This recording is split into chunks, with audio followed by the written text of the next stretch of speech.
hacer algo cuantitativo, analítico y empírico, el principal fundamento teórico, por ejemplo, es el positivismo, y vean cómo nos da estos elementos. En la perspectiva interpretativo-cualitativa, el fundamento teórico principal, no quiere decir que sea el único, es el fenomenológico. ¿Por qué el fenomenológico? Fíjense, ¿y por qué el positivismo? ¿Qué busca el positivismo? De entrada fue, acuérdense, el paradigma príncipe de la ciencia hasta que llegó el materialismo histórico, que no lo desplazó, simple y sencillamente, o sea, no dijo, tú estás mal, yo estoy bien, porque las teorías, digamos, las teorías en sí no tienen tiempo, ¿no? O sea, son atemporales.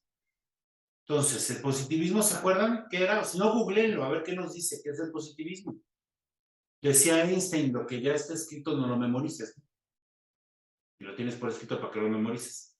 Entonces, justo, ¿qué dice el positivismo? El positivismo se basa en hechos, en cosas concretas, casi lo que ve, lo que toca, lo que es producto de experimentación, con lo que puedo yo ingerir, lo que puedo yo casi manipular, digamos.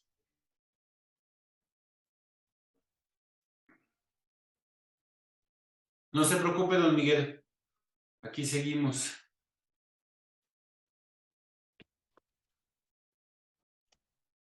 Sí, en el positivismo que, ¿no? Que todo es,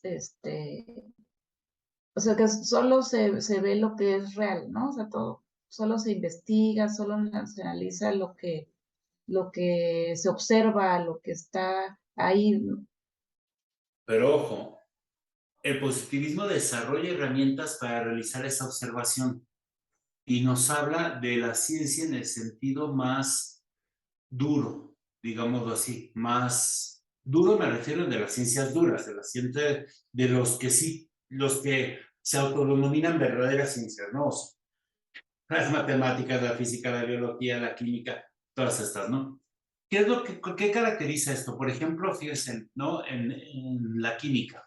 En la química yo tengo que medir, por eso es cuantitativa, tengo que medir la cantidad, tengo que medir el contexto, tengo que medir, o sea, de hecho, se desarrollan instrumentos precisos para medir y entre más precisos sean esos instrumentos, más, digamos, mejores resultados obtendré.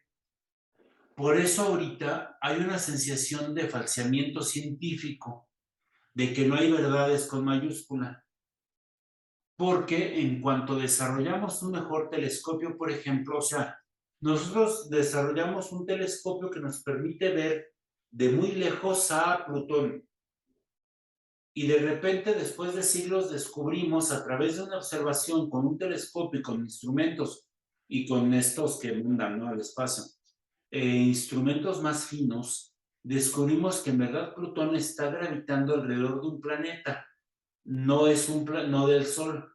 Por lo tanto, no es un planeta en sí, es el satélite de otro. Por eso creo que es Plutón el que no es, ya lo sacaron del sistema solar, que a mí me enseñaron cuando era niño, ¿no? Pues no, ya no. O sea, ya creo que es Plutón el que no, ya es satélite de otro, no es un planeta que gira alrededor del Sol. Entonces, decimos, pero muchos años, muchos siglos, dijimos que esa estrella que veíamos, que hace unos siglos descubrimos que era, o que le caracterizamos como un planeta alrededor del Sol, se convirtió, o sea, esa verdad que nosotros dábamos por hecho, ya no lo es. Y dices, no, porque tenemos un mejor instrumento.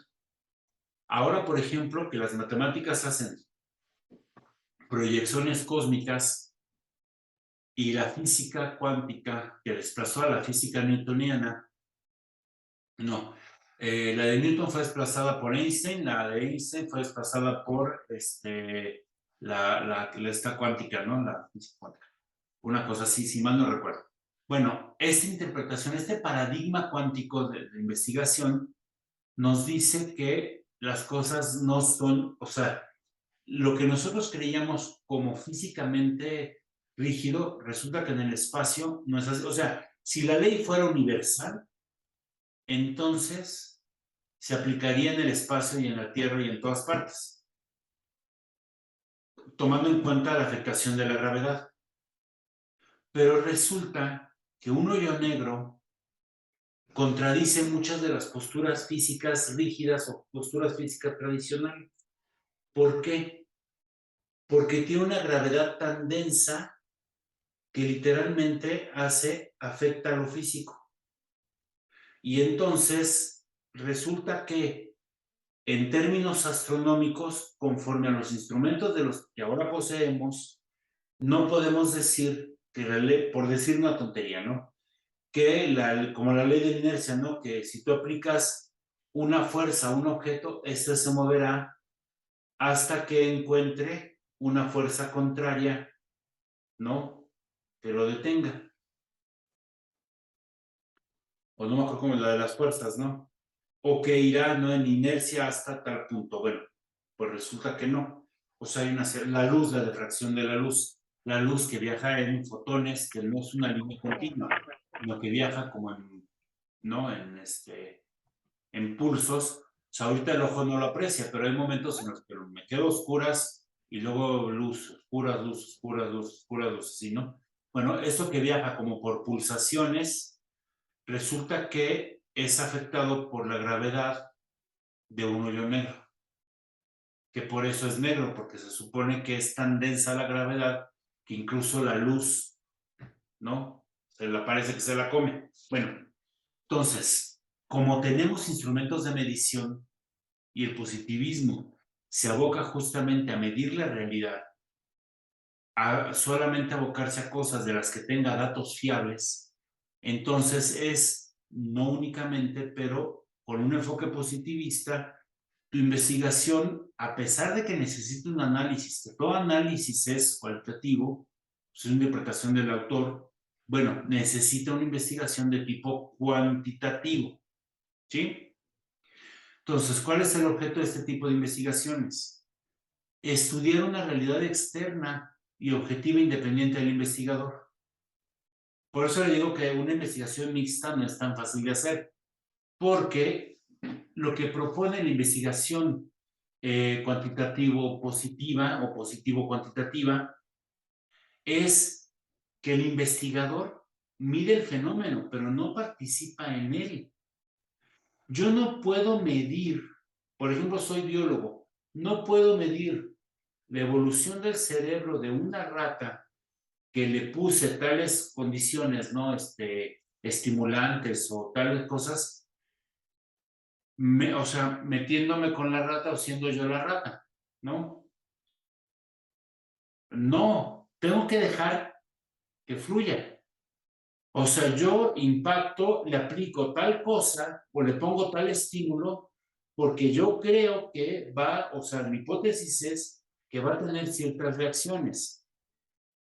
Pero si yo manipulo a la rata o manipulo el laberinto, entonces mi resultado va a ser falso, ¿no? Si yo le digo a los niños que contestar, pues ya no me contestaron con la realidad, ¿no? Por ejemplo. Entonces, el investigador cuantitativo, el investigador positivista, no, positivo no, positivo es otra cosa, positivista, ¿qué dice? Yo voy a investigar algo desde fuera, voy a investigar el fenómeno sin participar en él, porque mi objetivo es lograr bueno, valga la redundancia, mi meta es lograr la mayor objetividad posible. Entonces, voy a estudiar cómo crece en una cápsula una papa en la luna. Ver si la gravedad, o sea, si el ambiente controlado, la gravedad externa o las condiciones externas no influyen en el ambiente controlado que estoy, ¿no? Que construí en el invernadero específico en la luna. Ah, pues resulta que no. Ah, bueno, si no influye, entonces, pues ya, está bien. Pero yo no participé. O sea, yo lo estoy viendo de lejos. Yo no puedo, o sea, yo dejo crecer esa planta. Sí, ya la manipulé porque le puse un goteo, o sea, tiene todo lo que necesita. Pero voy midiendo el desarrollo de la planta. No voy a hacer algo para influir en esas condiciones. Por eso las preguntas de investigación, aquí fíjense, preceden a la recolección y análisis de los datos. ¿Por qué? Porque yo solamente puedo desarrollar instrumentos de medición cuando, cuando establezco qué es lo que quiero medir, qué es lo que quiero saber.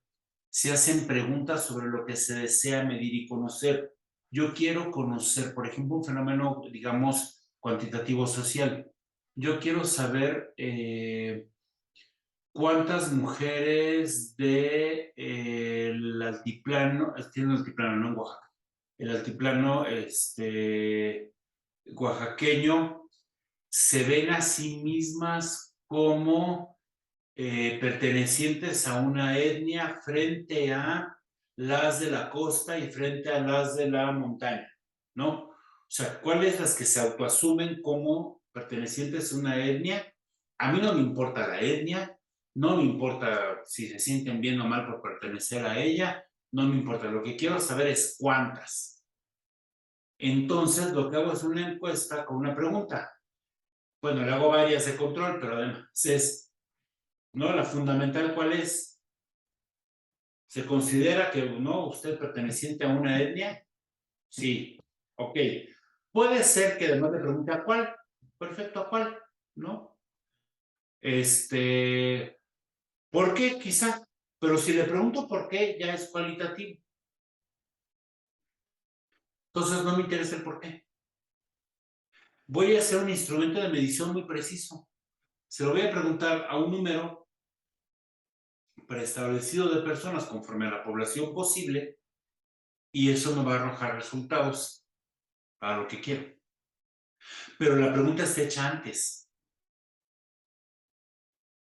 Yo no sé ni cómo son ¿no? Las mujeres oaxaqueñas, no sé lo que es más mi vivo ahí, ¿no? O sea, yo soy de Brasil, entonces pues yo creo que se han de parecer a las del Amazonas, a las de Río de Janeiro, a las de, no sé, ¿cómo se llama lo que sea, no me importa, ¿no? Pues unas por región de Brasil. Ya hasta me fueron los nombres. Pero yo voy a hacer esta investigación. Ok. Las preguntas las hago antes. Las categorías de análisis, ¿cuáles son? Pues tiene que ser o hacer referencia a elementos medibles, concretos. Categoría de análisis, número de mujeres, ¿qué? Punto. Número de hombres, ¿qué? Número de niños, ¿qué? No sé.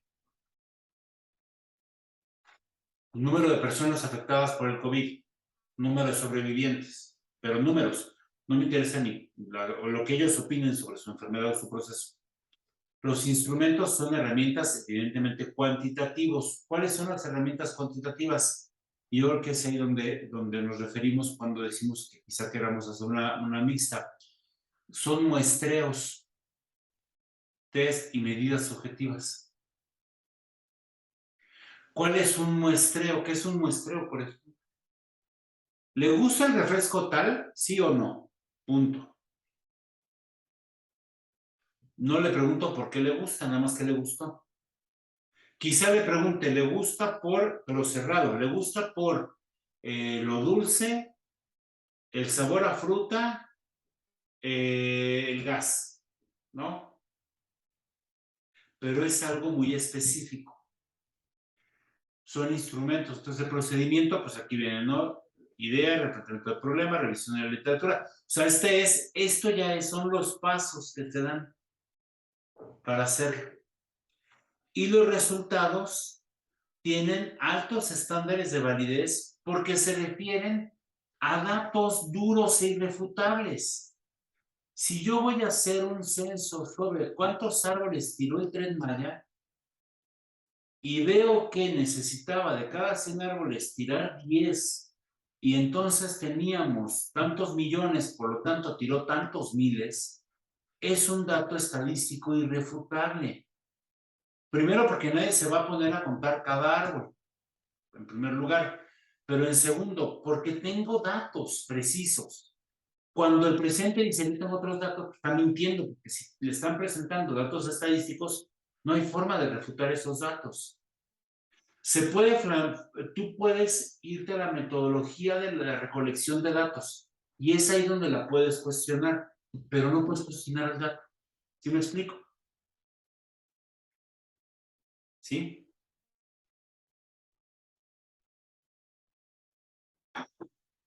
Ok, está bien, creo que sí. Ahora, fíjense en el enfoque epistémico del interpretativo cualitativa. Esta es cualitativa. El principal enfoque o fundamento teórico es la fenomenología. ¿Por qué la fenomenología?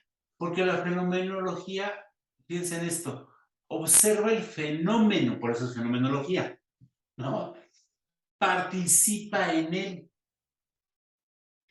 Ahí lo observa, es un observador, pero él reconoce que no es el investigador reconoce que no es un observador imparcial, es un observador que puede ser participante. Ojo, digo puede ser porque si yo estoy haciendo una investigación sobre el fenómeno de el incremento de prostitución en la zona centro de la ciudad, entonces, por ejemplo, ahí primero hago un censo de decir cuántas había o cuántos había, de cuántas personas se dedicaban a la prostitución en el centro en el año X frente a cuántas después de una crisis, cuántas se dedican a este fenómeno, ¿no? A esta cosa. Digo la prostitución porque es algo que se ve, ¿no? Es algo que más o menos se ve. Ahora, ojo, fíjense, esto es muy delicado. Una cosa es que yo quiera saber cuánto aumenta y si está en una tendencia de aumento anual. O sea, yo cada año hago una recolecta y digo, bueno, no me interesa si me voy a encontrar a Juan, Pedro, Juanita y Petronila, ¿no? O sea, no me interesan las personas, me interesa el número. Pero si hago una investigación, después de esa investigación cuantitativa, comienzo en ella y me pongo a ver las condiciones de vida de las personas que ejercen la prostitución en el centro de la ciudad, mientras que en una tengo que contarlos a todos, porque es una población cerrada, una población en un marco muy cerrado, en un momento dado, en la investigación cualitativa no entrevisto a todos, me dedico a platicar con cada uno. No quiere decir, ahí soy un observador fenomenológico, pero no quiere decir que yo me dedique a la prostitución para ver cómo viven. No, pues imagínense, no. Pero sí me siento con cada persona que pueda, que yo determine, el número después vamos a ver cómo se determina, yo me siento con cada uno de las personas elegidas y platico con esta persona. O sea, mi objetivo es sumergirme en su realidad para comprender tanto por qué, cómo fue su vida que lo lleva a esa situación, cómo vive su situación, qué esperanzas tiene y hacia dónde quiere ir. Y entonces yo me pongo a interpretar y digo, a ver, de las personas que en el centro de la ciudad se dedican a este oficio, o sea, ¿no? Hemos localizado que la mayoría lo hace por migración. Resulta que, por decir algo, ¿no? Muchas de estas personas vienen de Guatemala, Belice, de Centroamérica, quizá de Sudamérica, y que se estacionaron en la ciudad y ya no pudieron avanzar por cuestiones de, no sé, salud, familiar, lo que quieras. Y entonces, al no encontrar otra opción, un sector de ellos se dedicó a esto. Otro sector de las personas lo hace por pues, expulsión familiar. Fueron expulsados de su hogar, ¿no? De adolescentes o de muy pequeños, no pudieron estudiar y pues no encontraron otra cosa que hacer. Otros lo hacen porque perdieron su trabajo por tal y tal, y otros lo hacen por gusto. Pero eso, por ejemplo, para llegar a esa interpretación, yo tuve que haber entrevistado a un buen número, ¿no? ¿Cómo hago las preguntas de investigación? Las preguntas las puedo hacer antes, durante y después, ¿no? ¿Por qué? Yo me hago preguntas previas, ¿no? ¿Cómo viven? Pero ya platicando con ellos, digo ellos y ellas, población, platicando con estas personas, me surgen preguntas igualmente interesantes que contribuyen al conocimiento que quiero tener de estas personas, de este grupo poblacional. Y entonces, como estoy desarrollando preguntas, me surgen, entonces las incorporo a mis preguntas de investigación. No es que yo haga un chorizote gigante de preguntas, no. Parto de unas que puede ser que me conteste rápido, pero me van surgiendo otras que voy respondiendo conforme va avanzando mi investigación. Vamos a suponer que yo termino la investigación, publico los resultados y de ahí me siguen surgiendo preguntas, porque en verdad el objeto de investigación digamos, me atrapa, ¿no? O sea, es algo más, el investigador es más participativo, digamos, ¿no? Involucra más sus emociones, sus funciones y todo. Y luego, por ejemplo, ¿no? ¿Qué es un poco lo que ustedes hacen? Ustedes van a investigar temas que les son muy cercanos, población escolar que les es cercana, con la que tiene una interacción que les es significativa.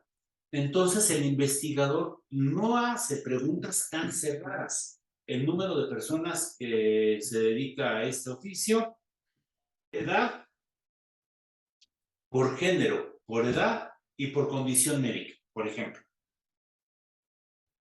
No, hace preguntas abiertas. Las categorías de análisis son datos profundos. Es algo mucho más enriquecedor. No se dedica a preguntar sí, no, a contar, sino se involucra con la persona, se involucra es decir, no, o sea, hace una entrevista profunda, empieza a preguntarse qué opina, qué piensa, qué dice, qué esto, qué aquello.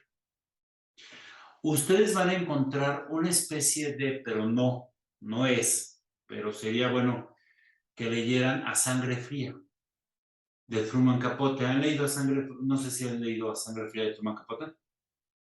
No, ok. No. Ojalá pudieran leerlo porque en A Sangre Fría, Truman Capote es ay, ahí está. Truman Capote es un novelista. Pero, Tiene novelas preciosas, o sea, tiene cuentos, tiene narraciones, tiene unas cosas maravillosas. Truman Capote es un personaje muy particular. ¿Por qué? Porque doña Georgina, bienvenida, no pudimos hacerlo en Telmex, nomás no me dejaba compartir nada, fue un relajo. Truman Capote tiene, por ejemplo, unos cuentos muy bonitos que se llaman Música para Camaleones, donde describe el día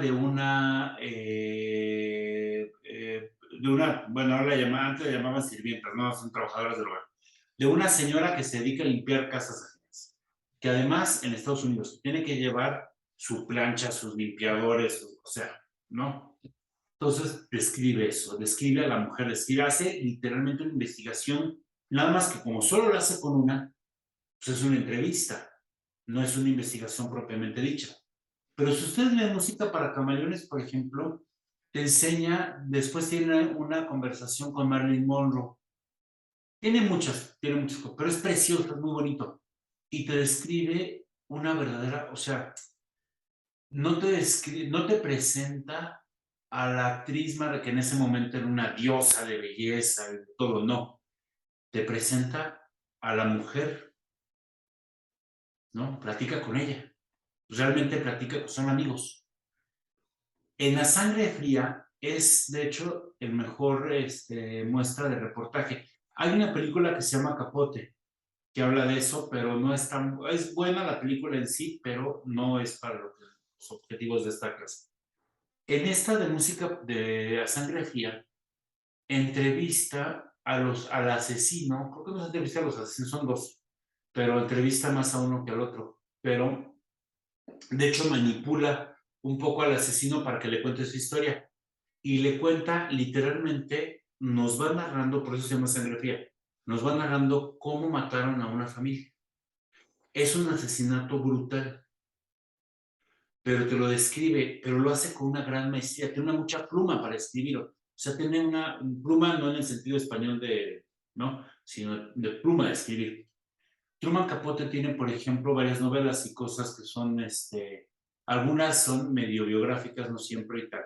Pero estas dos, Música para Camaleones y esta Sangre Fría, nos pueden describir de cómo es, digamos, el producto de una verdadera entrevista a profundidad, ¿no? De una persona.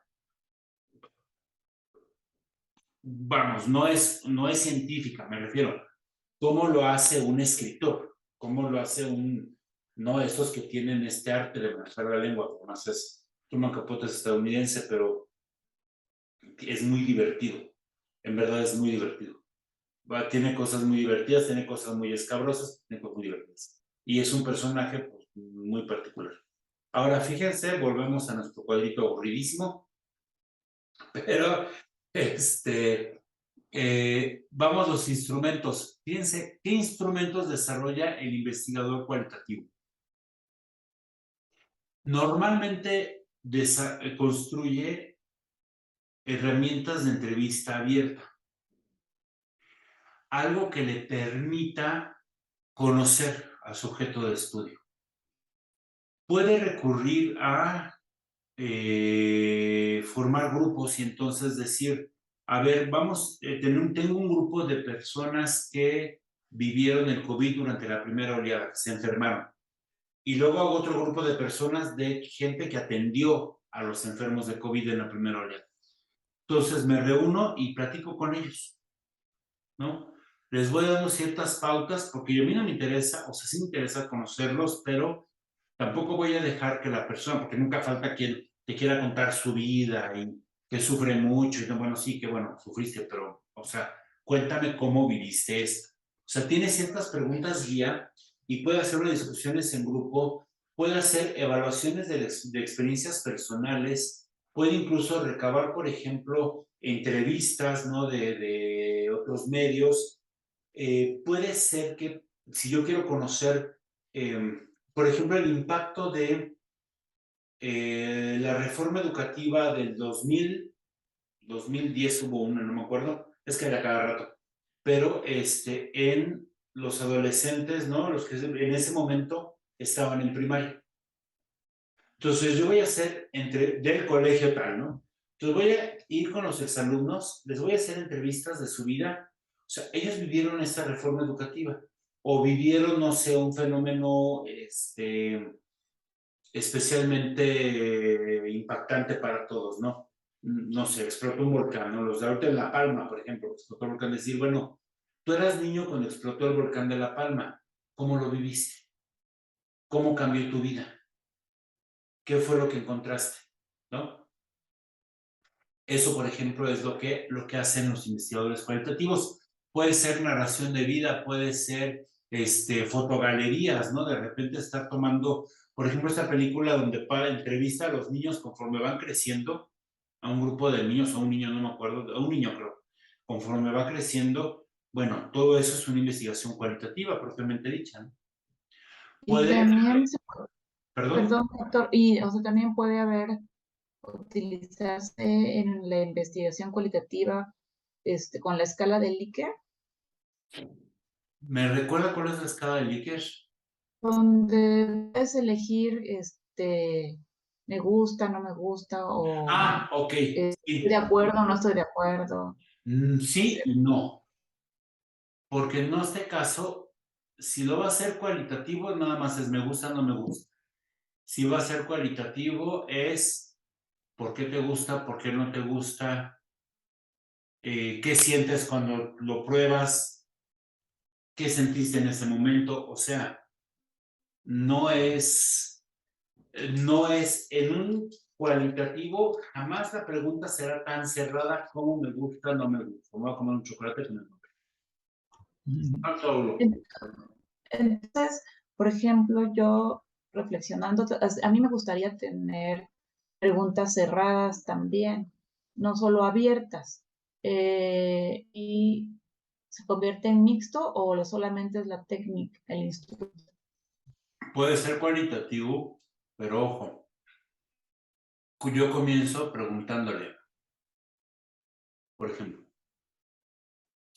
de la masa de estudiantes, mi objetivo es conocer cómo vivieron aquellos cuyos padres se enfermaron de COVID, cómo vivieron la pandemia. Entonces, solo tus padres. Tu padre o tu tutor se enfermó de COVID de tal año. Sí, ok. Separo a estos que dijeron que sí. A ellos los voy a entrevistar de manera más profunda. ¿Fue durante el primer año o el segundo? O sea, la primera hora, la segunda o así, ¿no? ¿En qué tiempo?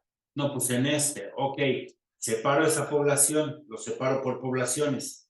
Y luego voy entrevistando a profundidad.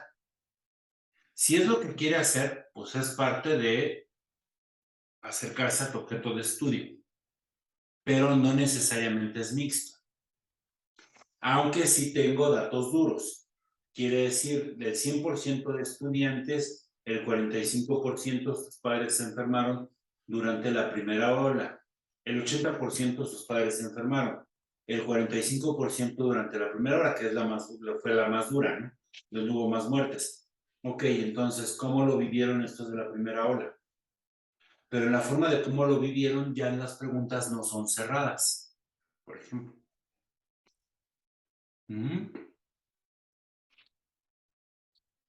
Ahora, si va a aplicar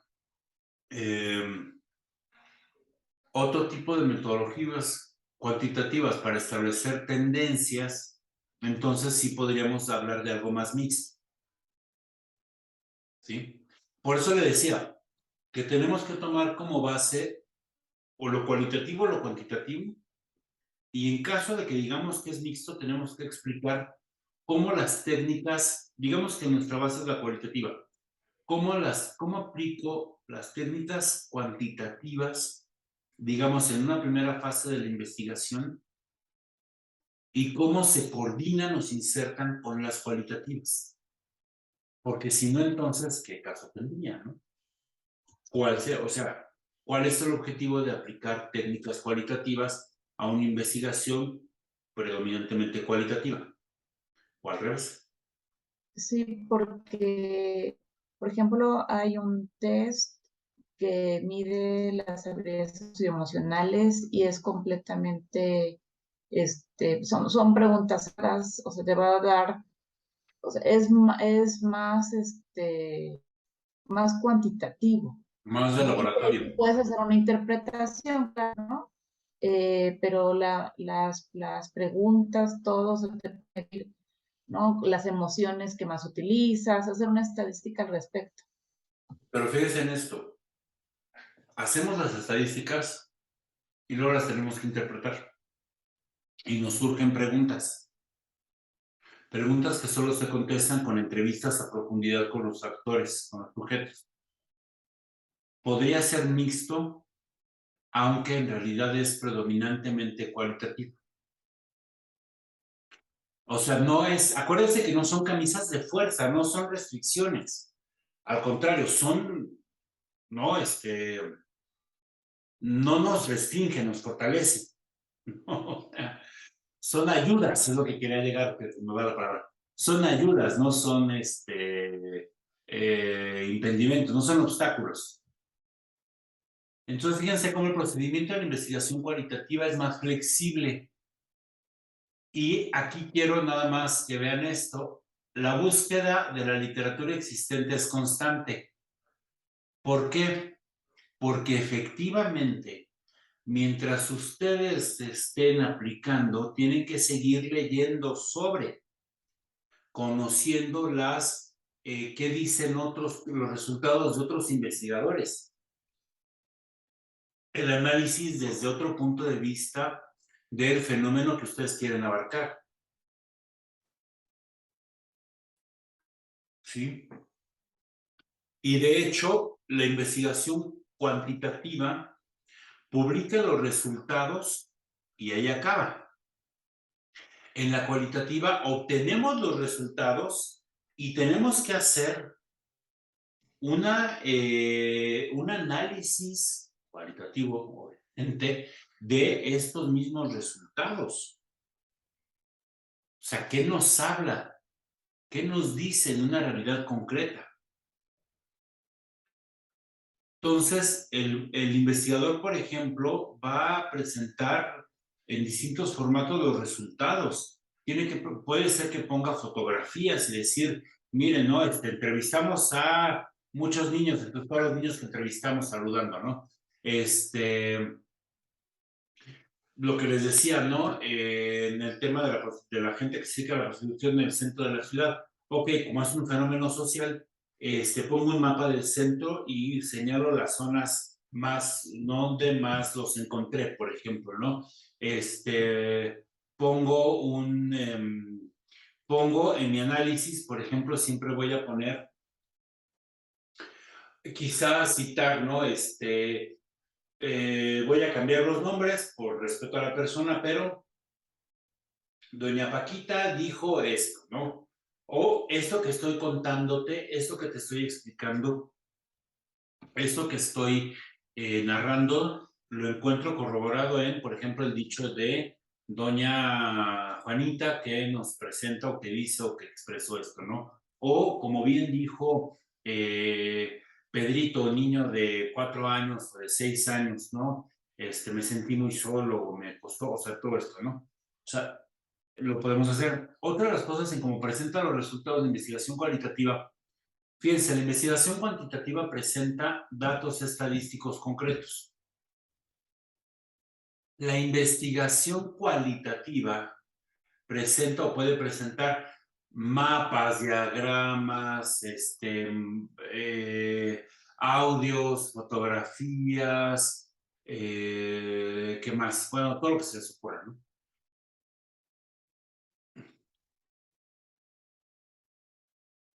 O sea, los reportes utilizan un tono más emotivo, más personal. ¿Por qué? ¿A qué se refiere esta parte?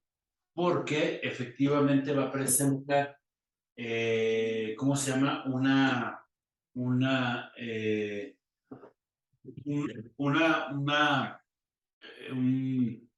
va a presentar su investigación de una forma donde se nota que el autor está más involucrado. O sea, no es lo mismo presentar una serie de tablas de frecuencia o de gráficas, ¿no? De cualquier tipo, a hacer una narración salpicada de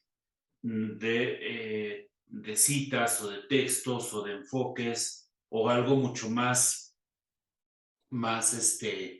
rico, digamos, ¿no? O sea, si ustedes ven, por ejemplo, los experimentos educativos, que pueden ser también de frecuencias y tales, normalmente, por las narraciones en educación, ¿no? Freire y todos estos autores nos van a hablar mucho de quiénes son estos niños, cómo viven, de qué se trata, o sea, ¿no? Te van involucrando con el objeto de estudio porque ellos se involucraron con el objeto de estudio, ¿no? Lo hicieron de esa forma. O sea, estuvieron cercanos a él, ¿sale?